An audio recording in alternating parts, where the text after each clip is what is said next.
Why would anyone lock every room from the inside? Something happened in this cabin, and I'm gonna find the truth. 19 years old, completely alone, and dead broke, Carlotta Harper thought life couldn't possibly get worse.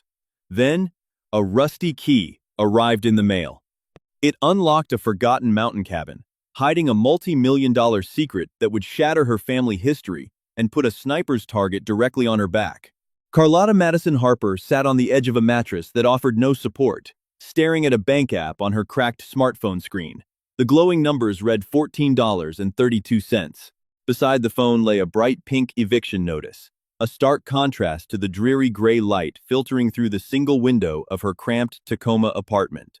It had been exactly 62 days since her mother, Sarah, had walked out the door with a hastily packed duffel bag, muttering something about a temporary complication, and never returned. At 19, Carlotta had been thrust into a survival mode she was entirely unprepared for. She had dropped out of community college, taken up double shifts at a local diner, and sold everything of value in the apartment just to keep the heat on. But it wasn't enough. The world, it seemed, was entirely indifferent to her quiet collapse.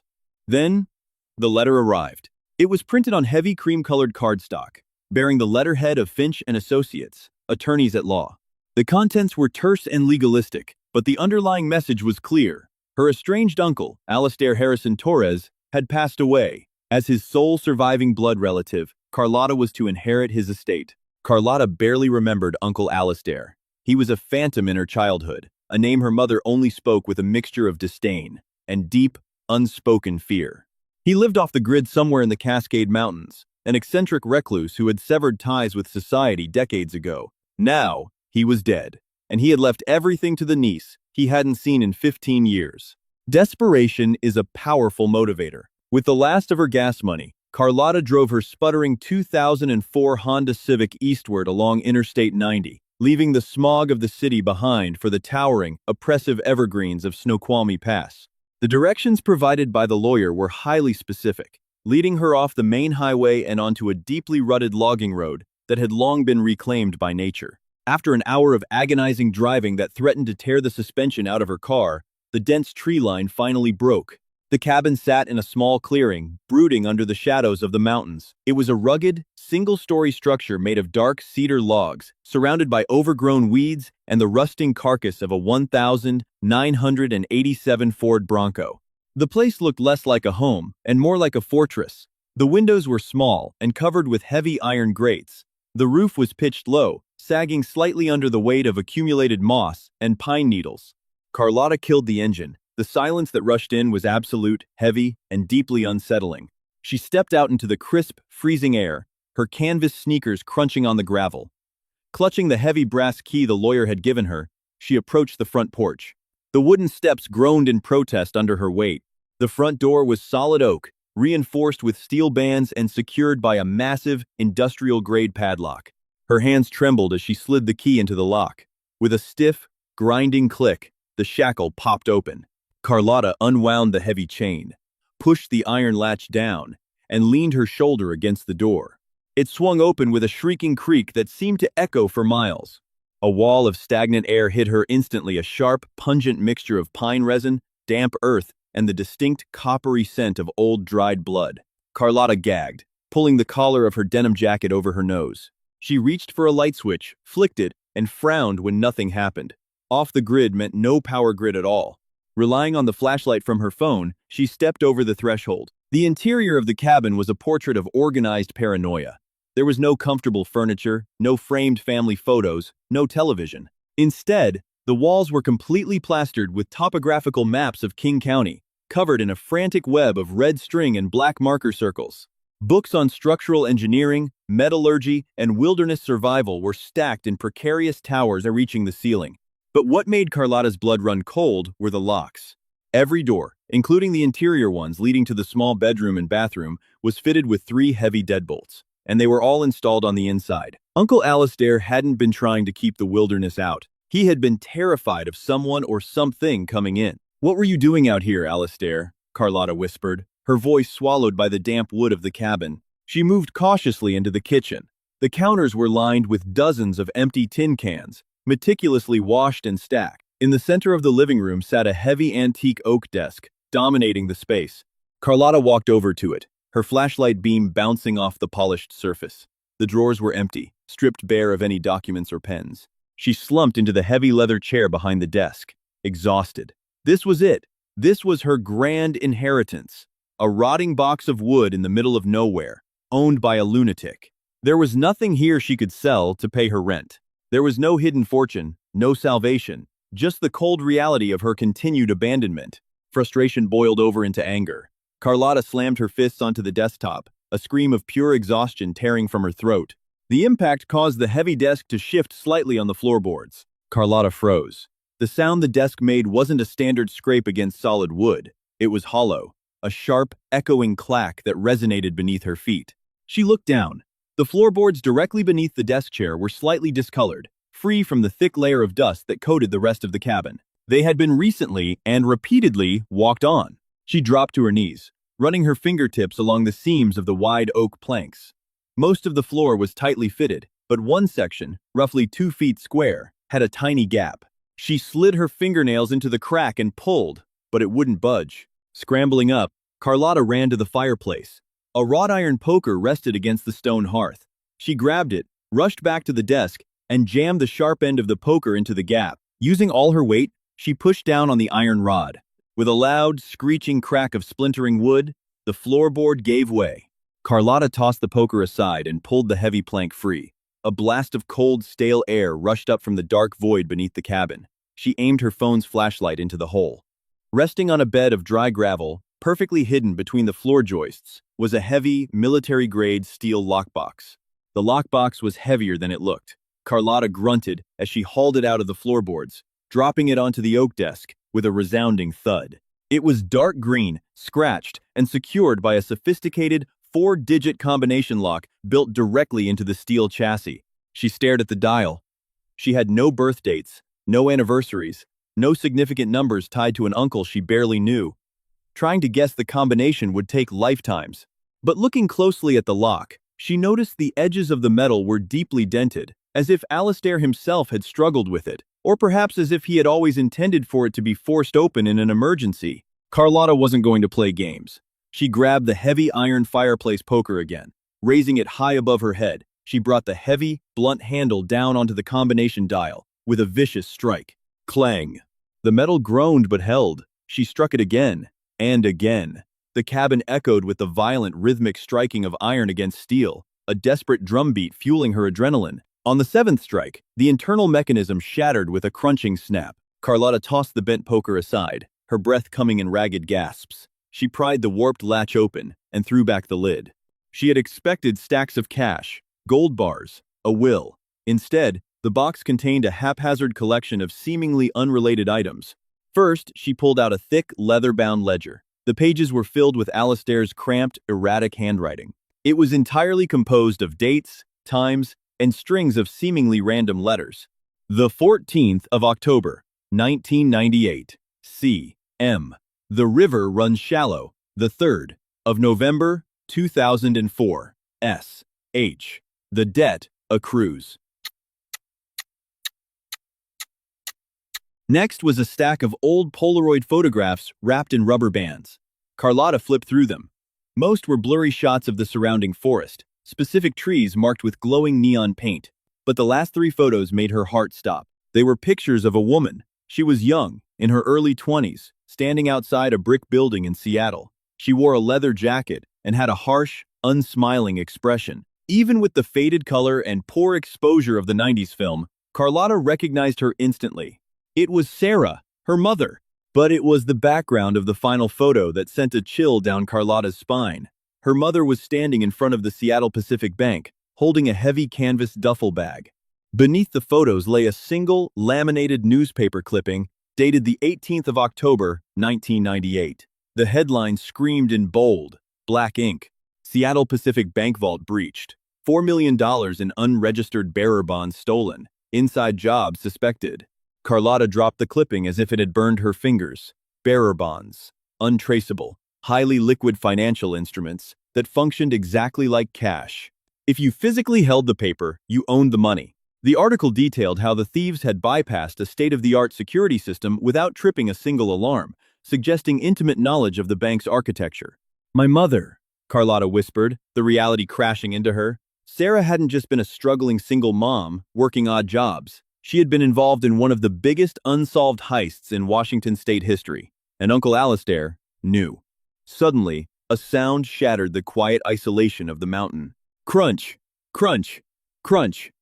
Tires rolling over the gravel driveway outside. Carlotta instantly killed the flashlight on her phone, plunging the cabin into near absolute darkness. Panic seized her throat. The lawyer had assured her the cabin was miles from the nearest neighbor.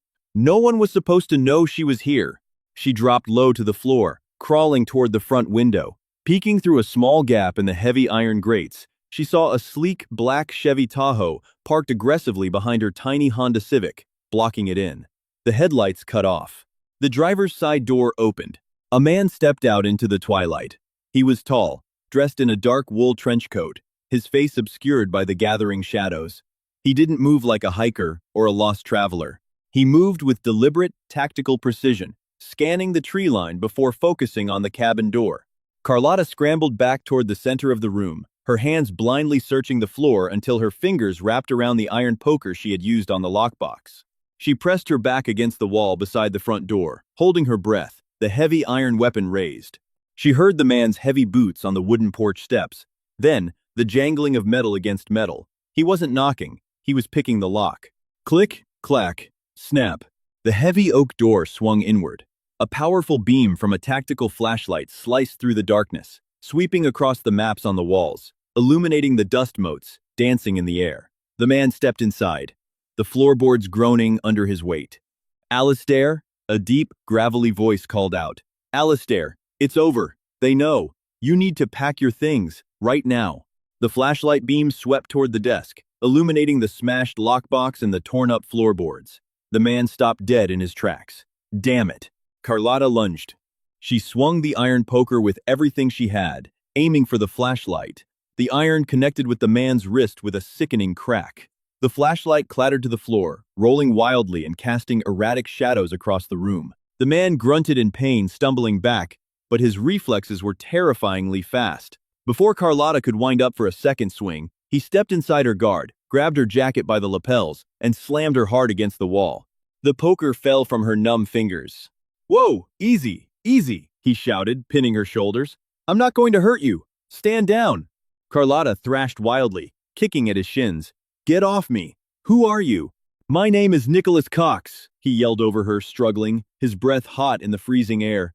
"I'm a private investigator. I was hired to find Alastair." Carlotta stopped kicking, breathing heavily, though she didn't relax her muscles. "Alastair is dead." Nicholas slowly eased his grip on her jacket, taking a cautious step back and holding his hands up in surrender. In the ambient light from the rolling flashlight, Carlotta could see his face clearly. He was in his early 30s, with sharp, angular features, a day's worth of stubble, and a nasty bruise blossoming on his jawline that had nothing to do with her.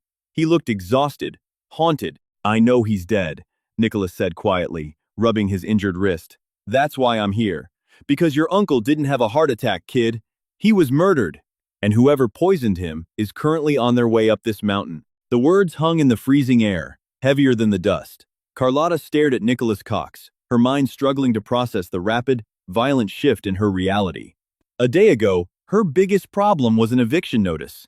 Now, she was standing in a murdered recluse's cabin with a stranger, claiming assassins were on the way. Poisoned? Carlotta's voice shook, betraying her attempt to sound brave.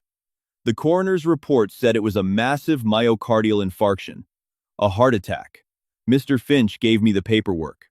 Nicholas scoffed, retrieving his tactical flashlight from the floor and pointing the beam away from their faces. "Gregory Finch is a corporate stooge. My father's stooge, to be exact." "Your father?" "Richard Cox," Nicholas said, the name dripping with venom, CEO of Cox Mining and Extraction. "For the last 5 years, Cox Mining has been trying to buy this entire ridge. There's a massive deposit of rare earth neodymium beneath us, worth billions. But Alastair wouldn't sell. He owned the mineral rights, and he held out, not because he cared about the environment, but because he was using this land as leverage." "Leverage for what?" Carlotta asked, moving slowly back toward the desk, putting the heavy oak furniture between herself and Nicholas. Blackmail, Nicholas said bluntly. Alistair found out that Cox Mining was laundering money for a cartel out of Vancouver. I know this because I'm the one who audited the company accounts. When I took the evidence to the board to blow the whistle on my own father, they laughed at me. Then they tried to have me disbarred and committed. Alistair reached out to me 2 months ago. He said he had proof that would burn my father's empire to the ground, but he wanted a payoff first to disappear. When I finally got the money together, they found him dead. Carlotta looked down at the smashed lockbox, the ledger, and the newspaper clipping about the stolen bearer bonds. A horrific puzzle was beginning to assemble itself in her mind. It's not about the mine, Carlotta said softly. What? Nicholas frowned, stepping closer to the desk. Carlotta picked up the newspaper clipping and slid it across the polished oak. It's about this. Nicholas's eyes scanned the yellowed paper, his brow furrowed. The '98 Seattle Pacific heist? What does this have to do with Alistair? Everything, Carlotta said, tapping the leather ledger. Look at these dates. They all correlate to the weeks following the robbery. Alistair wasn't blackmailing your father with corporate documents. Your father's company was laundering the stolen bearer bonds from this heist. And Alistair knew, because the person who stole them. Carlotta swallowed hard, the betrayal tasting like ash. The person who stole them was my mother. Nicholas stared at her, the pieces clicking into place. Your mother pulled the Seattle Pacific job? But she was never caught. The money was never recovered. Because she gave it to Alistair to hide, Carlotta deduced, flipping open the ledger. Alistair was paranoid. He lived off the grid. No one would ever suspect him. He kept the bonds. But he got greedy. He started using them to blackmail your father. Which means, Nicholas said, his tone turning deadly serious, the $4 million in untraceable bearer bonds are still in this cabin. They both looked around the chaotic, map-plastered room. The cabin wasn't just a shelter. It was a vault. If my father's security team is coming up this mountain, they aren't coming for paperwork. They're coming for the money, Nicholas said, checking his watch. We have maybe 20 minutes before they reach the tree line. Where is it? I don't know, Carlotta said, flipping frantically through the ledger. It's all gibberish. Look at this. Nicholas leaned over the desk. The page she pointed to read, Page 114, Line 12, Word 6. Page 12, Line 3, Word 1. It's a book cipher, Nicholas said immediately. He used a specific book as a decoder ring. We just need to find the book. Carlotta looked at the towering stacks of literature reaching the ceiling. There were thousands of books. Are you kidding me? We'll be here for days. Think, Nicholas urged. Paranoid people don't use random books. They use something meaningful, something central to their ideology. What was Alistair obsessed with? Carlotta scanned the room. The maps, the survival gear, the isolation. Off the grid, she muttered. She ran to the nearest bookshelf, her fingers trailing over titles on engineering and foraging. Then, her eyes landed on a worn, leather-bound spine sitting perfectly centered on the mantel above the fireplace. Walden, by Henry David Thoreau, The Ultimate Manifesto of Solitary Living. She grabbed the book and rushed back to the desk. Read the numbers. Nicholas held the flashlight on the ledger. Page 42, line 7, word 3. Carlotta flipped the delicate pages. 1, 2, 3. The word is the. Page 88, line 1, word 1. Wait, they worked in frantic synchronization, the only sounds the rustle of paper and their hurried breathing. Slowly, an agonizingly cryptic sentence formed on the notepad Carlotta was using. The weight of the roof rests on the sins of the sister.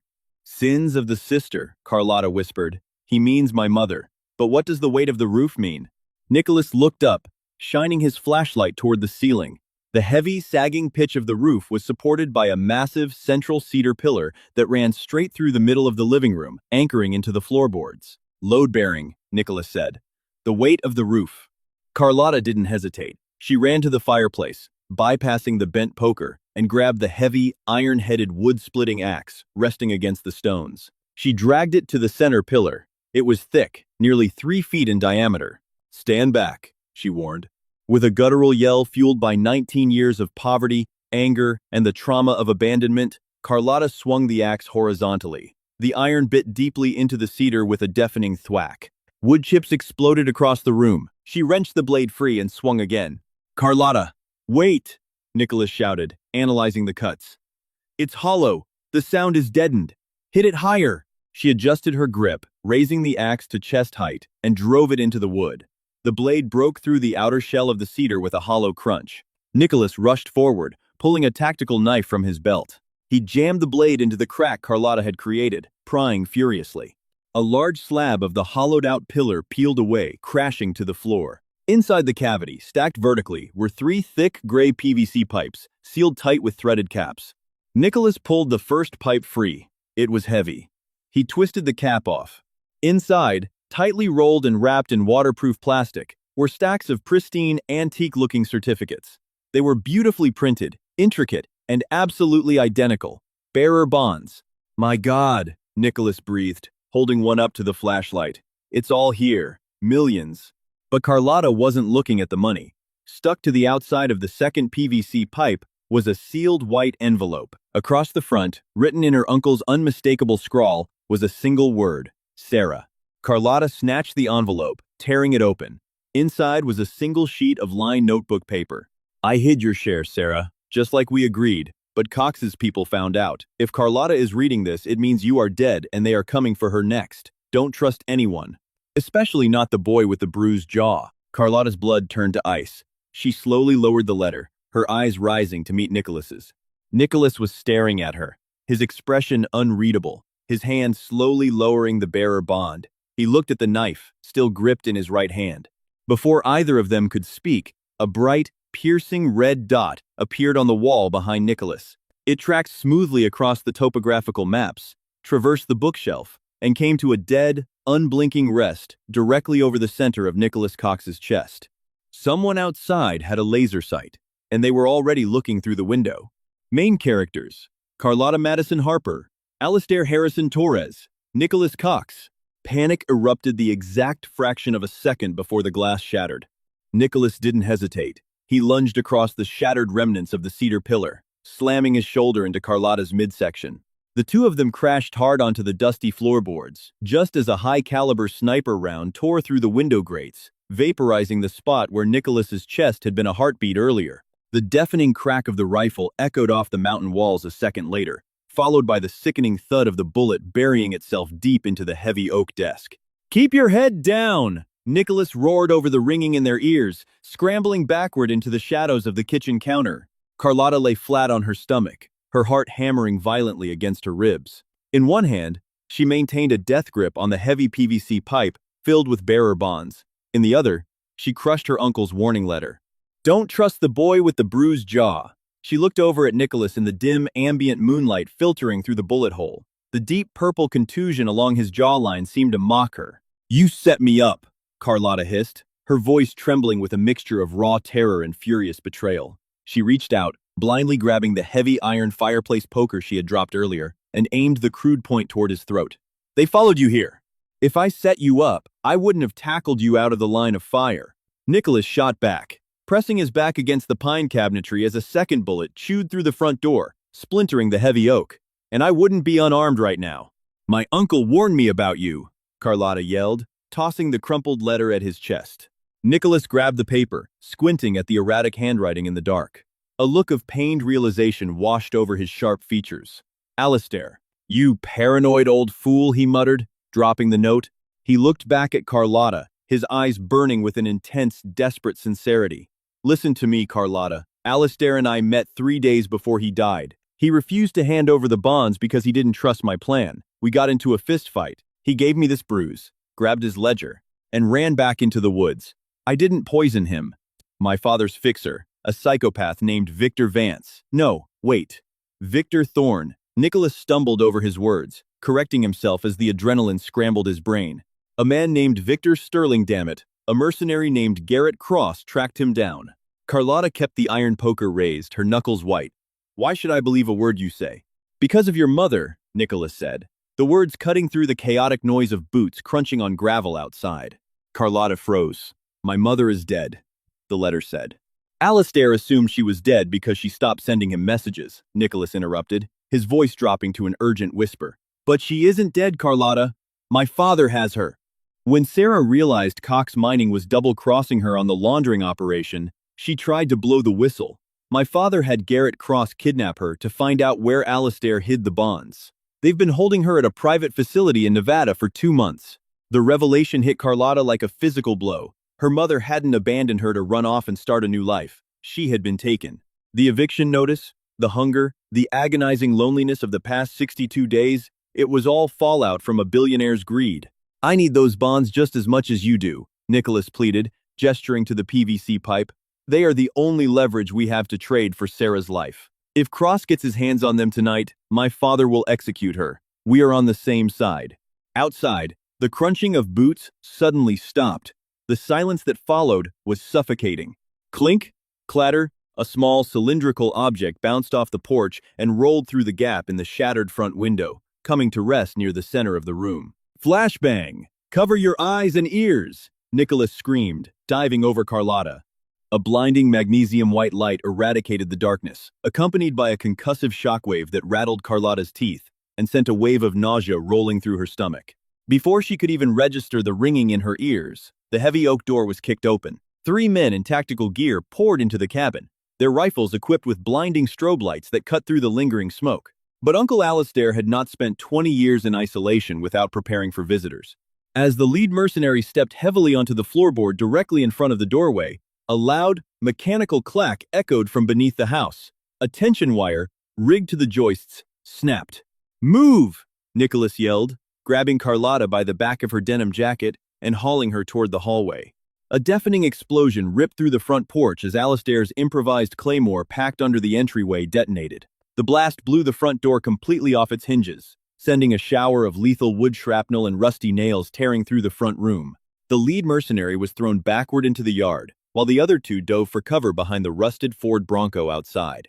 "He rigged the house," Nicholas coughed, waving away the thick, acrid smoke of homemade explosives. "We can't stay here. Cross will just burn it down with us inside." Carlotta's mind raced, fueled by a survival instinct she didn't know she possessed. She looked down at the hole in the floorboards she had pried open earlier to find the lockbox. When she had peered inside, she had felt a draft of cold, fresh air. "The ledger," Carlotta gasped, remembering the cryptic entries. It said, "The river runs shallow." Nicholas looked confused. "What?" "The air under the floorboards," she explained rapidly, crawling toward the desk. "It smells like wet moss and river mud. This cabin is built on a slope leading down to the Snoqualmie River. Alistair didn't just build a crawl space. He dug a drainage tunnel." She reached the jagged opening in the floor, shining her phone's flashlight down into the abyss. The gravel bed she had seen earlier wasn't solid ground. It was a thin layer of rock spread over a heavy wooden trapdoor. "Help me clear this," Carlotta ordered. Together, they frantically scooped away the gravel. Gunfire erupted again, this time chewing through the kitchen walls. Cross's men were laying down, suppressing fire, preparing for a second breach. Nicholas grabbed the iron ring of the trapdoor and heaved. With a groan of damp wood, it swung open, revealing a narrow, corrugated steel pipe plunging down into the pitch-black earth. The sound of rushing water echoed faintly from the bottom.